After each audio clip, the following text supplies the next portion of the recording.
할렐루야.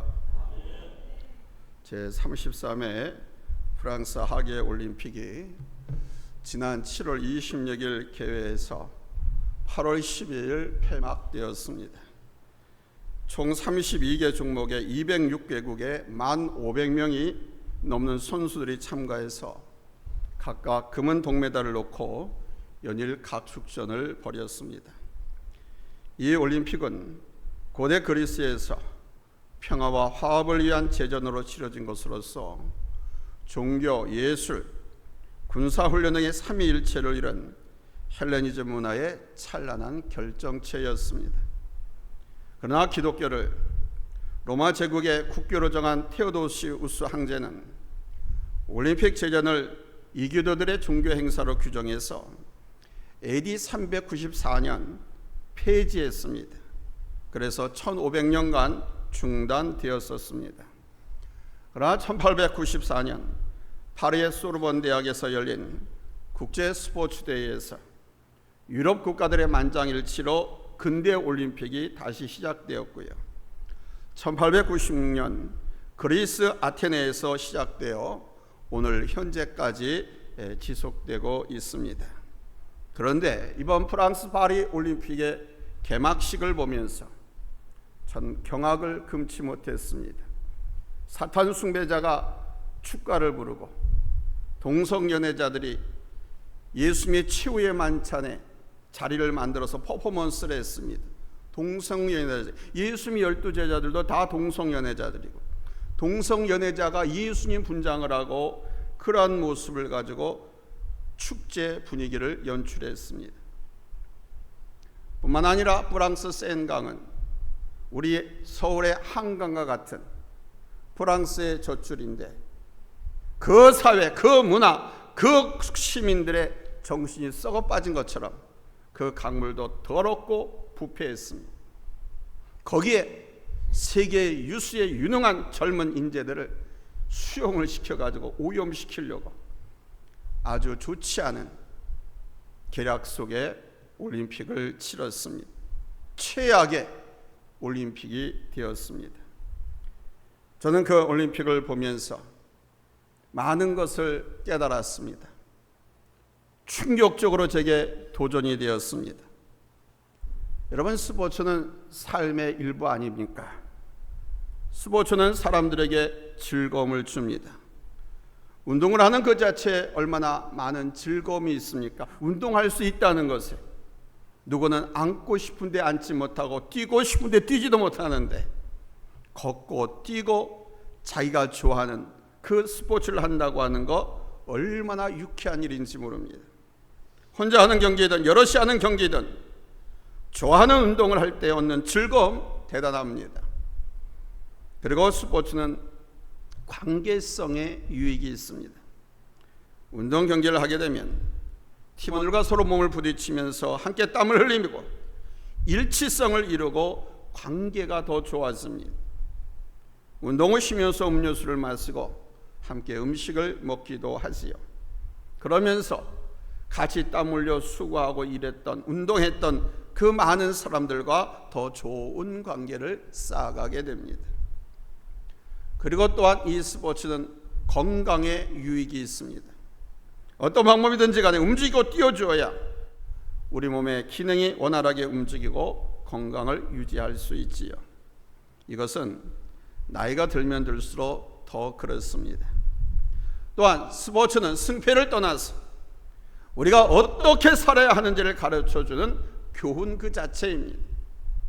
스포츠의 정신과 태도, 규칙, 승패를 통한 결과 모든 것이 인류는 어떻게 살아야 하는지, 우리 신앙인들에게는 어떻게 신앙생활해야 하는지를 가르쳐 줍니다. 그래서 성경은 자주 우리 인생을 경주자와 비유해서 말씀하곤 합니다. 오늘 보면 24절에서 말씀합니다. 운동장에서 다름질하는 자들이 다 달릴지라도 오직 상을 받는 사람은 한 사람인 줄을 너희가 알지 못하느냐. 너희도 상을 받도록 이와 같이 다름질하라. 빌립보서 3장 13절에 또 이렇게 말씀합니다. 형제들아, 나는 내가 아직 잡은 줄로 여기지 아니하고 오직 한 일, 즉 뒤에 있는 것은 잊어버리고 앞에 있는 것을 잡으려고 푯대를 향해서 그리스도 예수 안에서 하나님이 위에서 부르신 부름의 상을 위해서 달려가노라. 디모데후서 2장 5절에서는 경계하는 자가 법대로 경계하지 아니하면 승리자의 관을 얻지 못할 것이고, 디모데후서 4장 7절 8절에서는 나는 선한 싸움을 싸우고 나의 달려갈 길을 마치고 믿음을 지켰으니 이제는 후로는 나를 위하여 의의 면류관이 예비되었으므로 주 곧 의로우신 재판장이 그날에 내게 주실 것이며 내게만 아니라 주의 나타나심을 사모하는 모든 자에게도니라 그랬습니다. 이러므로 우리에게 구름같이 둘러싼 허다한 증인들이 있으니 모든 무거운 것과 얽매이기 쉬운 죄를 벗어버리고 인내로서 우리 앞에 당한 경주를 하며 그랬습니다. 사도 바울이 전도 여행을 하던 때는 바로 이 거대 올림픽이 열리고 있었던 시대였습니다. 사도 바울이 운동을 좋아했는지 잘했는지는 모르겠습니다. 그러나 그는 분명 이 올림픽을 보았고 그 올림픽 스타디움에서 선수들이 뛰는 모습을 보면서 아, 그래, 우리 그리스도인들도 저렇게 살아야겠구나, 이 도전을 받으면서 이 운동 경기를 비유로 우리 그리스도의 삶은 운동 경기를 하는 스포츠맨과 같아야겠다, 이렇게 성경을 기록한 것으로 보였습니다. 디모데후서 4장 7절로 8절 말씀은 사도 바울이 바로 자신이 그렇게 살아왔음을 보여주는 말씀입니다. 그래서 하나님께서는 사도 바울의 경험과 또 그 안에서 얻은 깨달음을 통해서 오늘 우리에게 교훈을 주시는 것입니다. 저는 프랑스 파리 올림픽을 통해서 받은 그 충격이 오늘 하나님께서는 말씀을 통하여서 우리에게 도전해 주시고 교훈을 주십니다. 첫 번째는요, 우리는 인생을 경주자의 자세로 살아야 한다는 사실입니다. 우리는 경주자로서 하나님 나라와 그 나라의 상급을 목표로 달리는 인생입니다. 그래서 우리는 경주자의 의식과 목표가 분명해야 합니다. 목적과 목표를 가지고 있는 사람과 그렇지 않은 사람의 삶의 태도와 내용은 완전히 다르지요. 제가 아는 한 집사님의 딸이 중학교 3학년생인데 이 아이가 디자이너가 되기 위해서 미국에 가서 공부를 하고 싶어 한다는 것입니다. 이미 자기가 디자인 공부를 해야 할 대학을 다 알아보고 어떤 절차를 통해서 가야 하는지까지 다 알아보았답니다. 그래서 자기는 꼭 미국의 그 학교에 가고야 말겠다고 하면서 죽기 살기로 공부를 하고 있답니다. 그러나 부모 입장에서 보면 언제 딸을 보내야 할지, 또 보내면 비용이 얼마나 들지, 어디서 어떻게 시작해야 할지를 몰라서 고민이 크시다고 합니다. 어머니로서는 여간 걱정이 되지 않고 이 아이를 보내는데 비용도 만만치 않을 것 같고 모든 것이 걱정이었습니다. 그러나 그 학생의 아버지는 달랐습니다. 딸아이의 분명한 목표의식을 본 그 아버지는 내 꿈이 분명하고 신념이 있으니 내 집을 팔아서라도 너를 공부시켜 주겠다, 이렇게 말을 했습니다. 여러분, 목적과 목표가 분명한 사람은 태도가 다른 것입니다. 그러나 이것이 분명하지 않을 때는 엉뚱한 곳을 향하고 엉뚱한 일을 하게 되는 것입니다. 그래서 사도 바울은 본문 26절에서 이렇게 말합니다. 그러므로 나는 다름질하기를 향방 없는 것 같이 아니하고 싸우기를 허공을 친 것 같이 아니하며. 무슨 말씀입니까? 목표가 분명해야 한다는 것입니다. 여기 싸우기를 허공을 치는 것이라고 하는 말은 권투 선수가 있지 않습니까? 권투 선수가 허공을 때리는 것과 같은 것입니다. 권투 선수는 허공을 치면 안 되죠. 상대방의 몸을 가격을 해야 되죠. 허공을 치면 힘이 빠집니다. 허공을 치는 만큼 맥이 빠집니다. 쓸데없는 짓을 하는 거죠. 축구 선수는 골문을 향해서 공을 몰아가야 합니다. 곧 승리를 향해서 공을 몰아가야 하는 것이죠. 달리기 선수, 골인 지점을 향해서 정해진 트랙을 달려가야 합니다. 그래서 향방 없는 것 같이 아니하고 싸우기를 허공을 치는 것 같이 아니하며 라고 말한 것입니다. 이 말은 향방 없는 것 같이 하지 말고 싸우기를 허공을 치는 것 같이 하지 말라, 그런 뜻입니다. 방향이 명확해야 한다는 것입니다. 그러면서 방향을 정확히 보고 달려가야 합니다.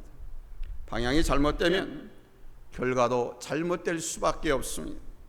그러나 방향이 바로 될 때 그것을 향해 틀림없이 달려가게 되고 그 목표가 바로 목표점이 되는 거예요. 여기에 믿음이 있는 사람은 다르게 살 수밖에 없지요.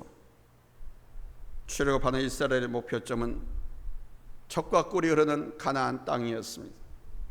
가나안 땅이라고 하는 목표가 분명했기에 저들은 그 힘들고 어려운 혹독한 죽음의 광야, 그 광야 40년을 걸을 수 있었습니다. 그러나 목표점이 있다 할지라도 믿음이 없으면 흔들릴 수밖에 없습니다.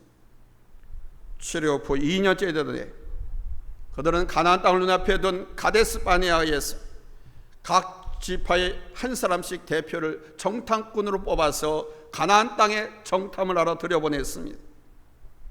그때 함께 갔던 사람들 중에 여호수아와 갈렙을 제외한 모든 사람들은 부정적으로 보고했습니다. 그것도 주의 종에게만 보고한 것이 아니고 많은 사람들이 보는 앞에서 우리는 그 땅에 얻을 수가 없다, 우리가 그 땅에 들어가서면 안 된다, 우리는 다 죽는다, 이렇게 보고를 했습니다.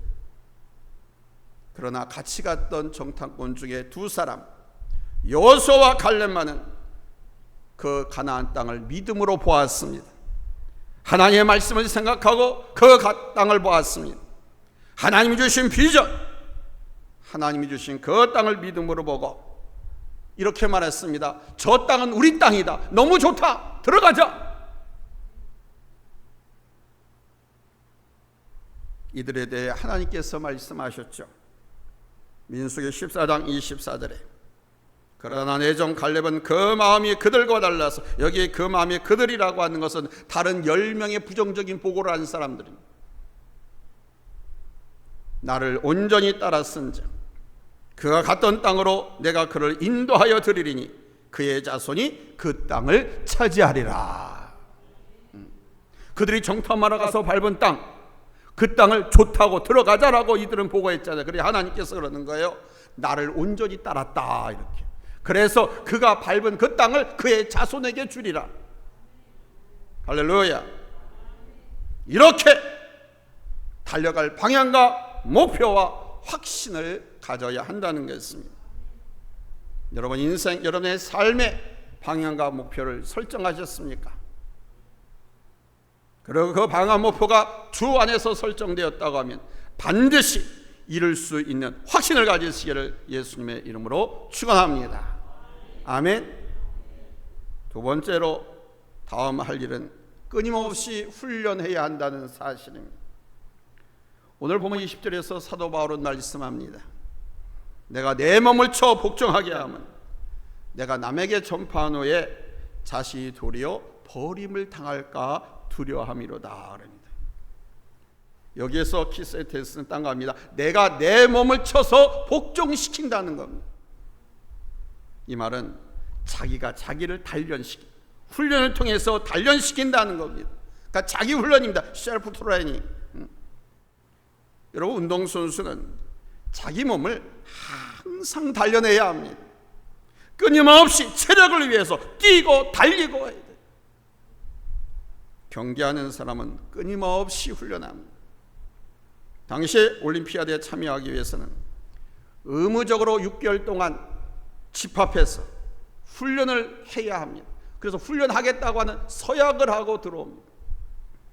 그리고 6개월 동안 열심히 훈련한 선수들이 올림피아드에 참여할 수 있었습니다. 지금도 마찬가지입니다. 훌륭한 선수들은 매일 끊임없이 훈련하고 또 훈련합니다. 이번 올림픽에서 메달을 따기 위해서 수많은 선수들이 1,500명이 이번에 참여했습니다. 4년간 피지땀을 흘렸습니다. 개인적으로 또는 선수촌에 들어가서 그들은 어디서든지 훈련을 게을리하지 않았습니다. 올림픽을 치르고 있는 그 시점에서도 그들은 훈련을 했습니다. 왜 올림픽을 치르고 있는 그 현장에서 훈련을 할까요?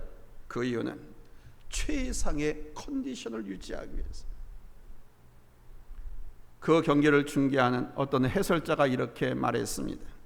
지금 이 시점에서 이 선수가 세계 랭킹이 몇이냐 하는 것 중요하지 않습니다. 지금 그가 어떤 컨디션을 유지하고 있느냐, 최상의 컨디션을 유지하고 있으면 그것이 승리의 요인이 된다, 이렇게 말했습니다.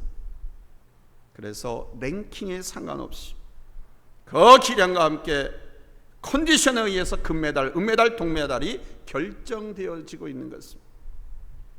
때문에 운동선수들은 올림픽이 열리고 있는 그 시간에도 운동, 훈련을 쉴 수가 없는 것입니다. 우리가 영적으로 승리하기 위해서는 경건에 이르기를 매일 훈련해야 합니다. 월요일부터 꾸준히 기도와 말씀을 통해서 영적인 훈련을 잘 하셔야 됩니다.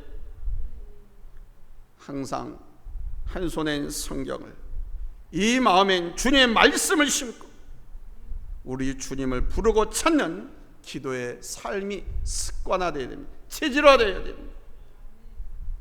평상시에도 영적인 작은 싸움에서 이길 뿐만 아니라 우리의 삶을 잘 지키고 다스려야 됩니다. 이것이 훈련되지 않을 때는 상처투성이가 되어서 하나님 앞에 나오는 것입니다. 사도 바울은 이것을 위해서 자기를 쳐서 복종시키는 훈련, 자기를 영적으로 민첩게 하는 훈련을 늘 하고 있다고 말합니다. 그러면서 디모데전서 4장 7절로 8절에서 우리 성도들에게 권면합니다. 우리 같이 읽겠습니다. 찾았으면 아멘합니다. 큰 소리로 아멘합니다. 졸지 마시고 아멘하시기 바랍니다. 입천장이 보이도록 아멘하시기 바랍니다. 큰 소리로 읽겠습니다. 시작. 망령되고 허탄한 신을 버리고 경건에 이르도록 내 자신을 연단하라. 육체의 연단은 약간의 유익이 있으나 경건은 범사에 유익하니 금생과 내생에 약속이 있느니라. 아멘. 여러분, 영적으로 훈련하셔야 됩니다.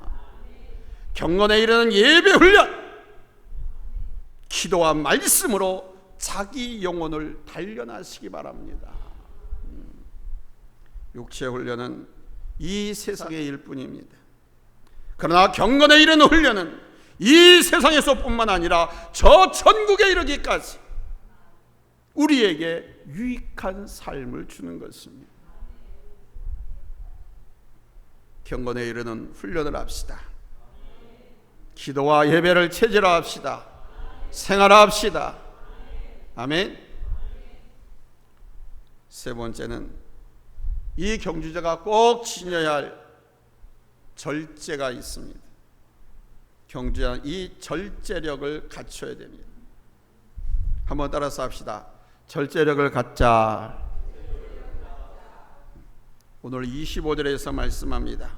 이 기회를 다투는 자마다 모든 일에 절제하나니 그들은 썩을 승리자의 관을 얻고자 하되 우리는 썩지 아니할 것을 얻고자 하노라 그랬습니다. 여러분, 승리하기 위해서는, 여러분이 성공하기 위해서는 절제할 수 있어야 됩니다. 절제하지 못하면 넘어집니다. 무너집니다. 뿌리채 썩어버립니다. 절제하지 못하면. 절제한다고 하는 것은 욕망이나 감정 등을 다스리는 것을 말하는 것입니다. 운동선수가 승리하기 위해서, 메달을 따기 위해서 끊임없이 훈련하는 과정에 쉽게 하려고 하거나 쾌락이나 편안하기를 추구한다면 좋은 결과를 얻을 수가 없습니다. 감정 또한 마찬가지입니다. 감정. 이 감정에 사람이 흔들리면 무너질 수밖에 없습니다. 사탄은 감정을 가지고 공격합니다. 당신의 성격, 그 기질을 가지고 그대로 공격합니다. 그런데 그 감정을 다스리고 절제하지 못하면 좋은 결과를 얻을 수가 없습니다. 영적인 삶에서도 마찬가지입니다. 절제하셔야 됩니다. 먼저는 욕망을 절제할 수 있어야 돼요. 어떤 욕망? 육체의 일과 쾌락을 절제할 수 있어야 됩니다. 모든 선수들이 그렇습니다. 자기 육신의 욕심대로 하게 되면 승리할 수가 없습니다. 승리를 위해서는 육신의 정욕을 절제하고 이겨야 합니다. 먹는 거, 마시는 거, 자고 쉬는 것, 그리고 쾌락을 누리고자 하는 모든 욕망으로부터 절제할 수 있어야 돼요. 또 하고 싶다고 해서 다 해서도 안 됩니다. 가지고 싶다고 다 가질 수 없습니다. 그래서는 안 됩니다. 자기가 하고 싶고 가지고 싶은 것 다 하게 되면 그 사람의 인생, 그의 삶은 피폐해질 수밖에 없습니다. 세상에서 TV, 언론, 매스컴에서는 국민들을 호도합니다. 내 하고 싶은 대로 하라. 내 발 닿는 곳으로 가라, 이렇게 말합니다. 여러분, 그건 우리를 망하게 하는 겁니다. 절제할 수 있어야 됩니다. 어찌 가고 싶은 데 다 가고 하고 싶은 데 다 하고 어찌 먹고 싶은 대로 다 먹고 살 수 있겠습니까? 피폐해지는 겁니다. 육체적으로 쉬고 놀고 싶은 이 육신의 욕망에 따른 여러분 모든 욕망을 절제하시기 바랍니다. 아멘. 두 번째는 여러분이 생명을 바쳐가서 하는 그 일에 있어서도 절제할 수 있어야 됩니다.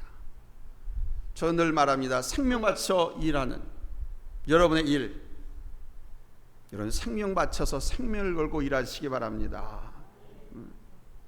그렇지 않으면 여러분이 하고 있는 그 일을 성공할 수가 없어요. 무엇이든지 간에 거기에 내 인생 전부를 걸어야 됩니다. 목숨을 걸어야 합니다. 그러나 이 일에 있어서도 우리는 절제할 수 있어야 됩니다. 여기서 우리는 예수님을 배워야 합니다. 우리 예수님께서 말씀을 전하시고 가르치시면서 이적과 기사를 행하실 때 그 인기 하늘을 치솟았습니다. 오죽하면 사람들이 예수님을 당시 이스라엘 왕으로 옹이하려고 했습니까? 많은 사람들이 연일 예수의 말씀을 듣고자 몰려왔습니다. 온갖 병든 사람들, 온갖 죄로 멸시받고 괄시받고 소외되고 천대받는 사람들이 다 주님을 찾아왔습니다. 그러나 우리 예수님은 하루의 사역 중 주님께서 하셔야 할 시간 그 이상을 일하지 않으셨습니다.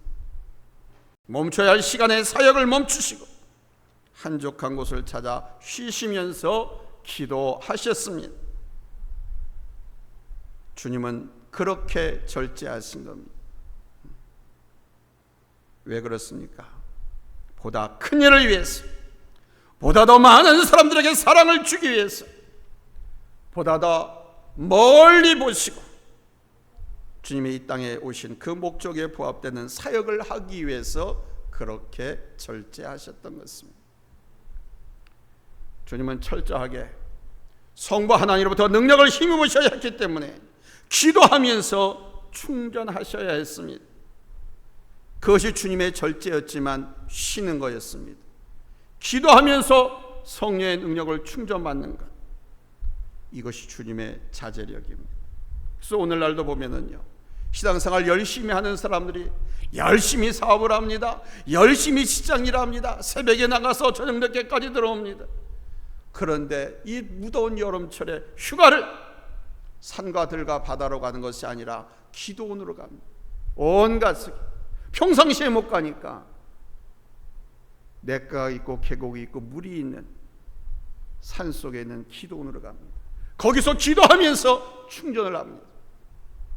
기도하고 말씀으로 충전받으면서 쉼을 얻습니다. 이게 믿음 좋은 사람들의 절제입니다. 그게 럭셔리한 삶이죠. 사실은 우리는 주님의 이것을 배워야 합니다.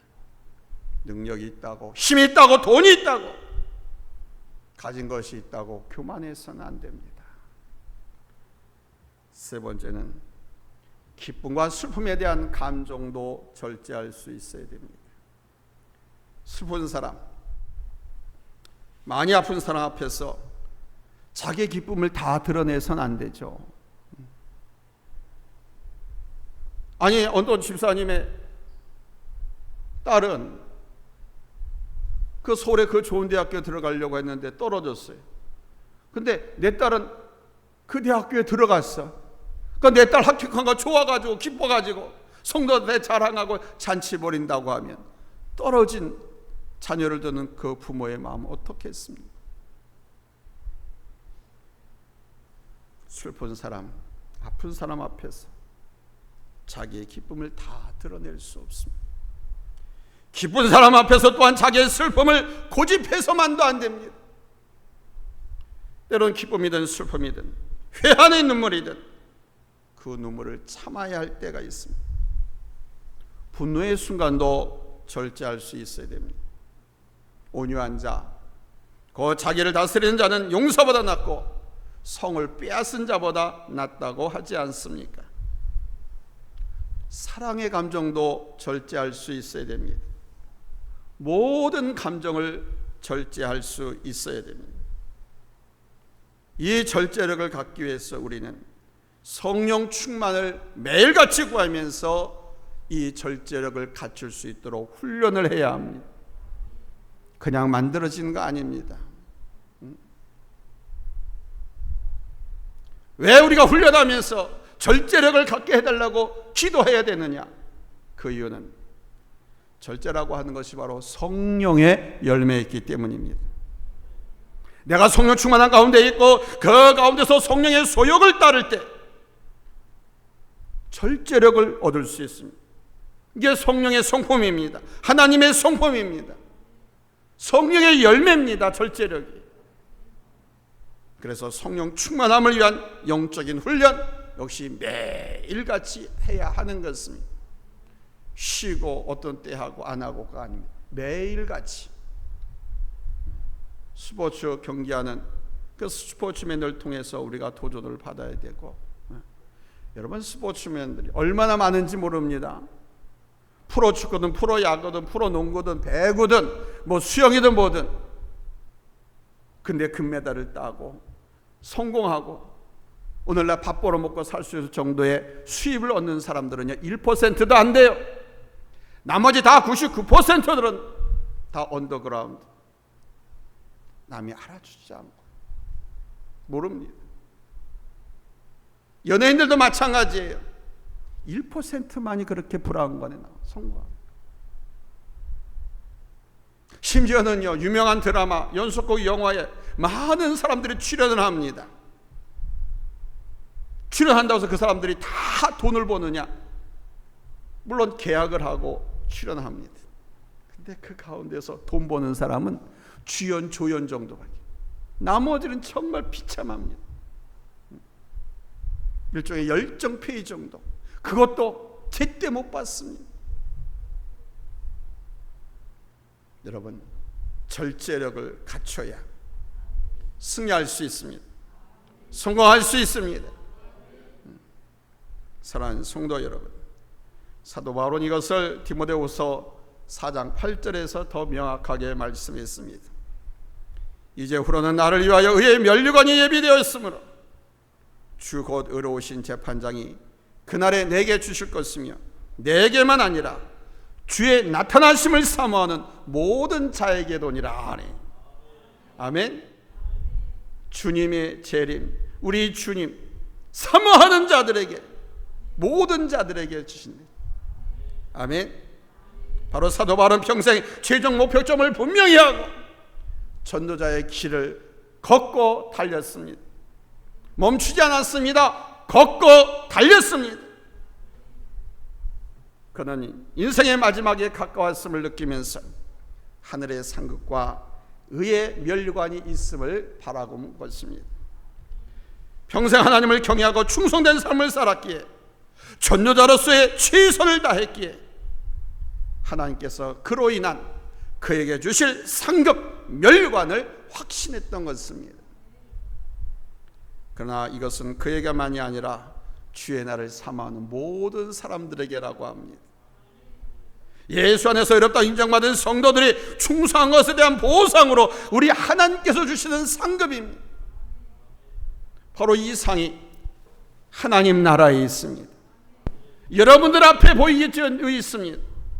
그래서 성경은 수시로 하나님 나라에서 받을 이 상, 너희들이 이 땅에서 받고 누려야 할 상이 이렇게 있다라고 주의 종도를 통해서 늘 여러분들에게 제시하고 보여주고 있습니다. 여러분, 우리가 하나님께 받을 상, 면류관, 이 소망이 우리들의 믿음의 상과 사랑을 더 견고케 하고 온전케 하는 것입니다. 지금 여러분은 어떤 인생을 살고 있습니까? 나는 믿음의 경주자다, 이런 의식 가운데 살고 있습니까? 우리의 삶은 이 세상에서 그치는 것이 아닙니다. 이 세상은 우리가 그냥 스쳐 지나가는 프로세스, 과정입니다. 나그네라고 하는 말 많이 들어보셨잖아요. 나그네.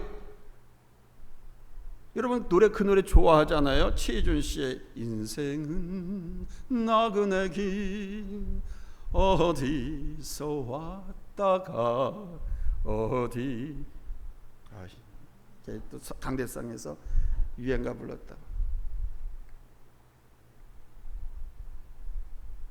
그 사람은 어디서 왔다 어디로 가는지 모르고 죽었습니다. 우리는 하나님께로부터 왔다가 여러분 하나님께로 돌아가야 할 인생입니다. 아멘. 우리의 최종적인 삶의 자리는 하나님의 나라입니다.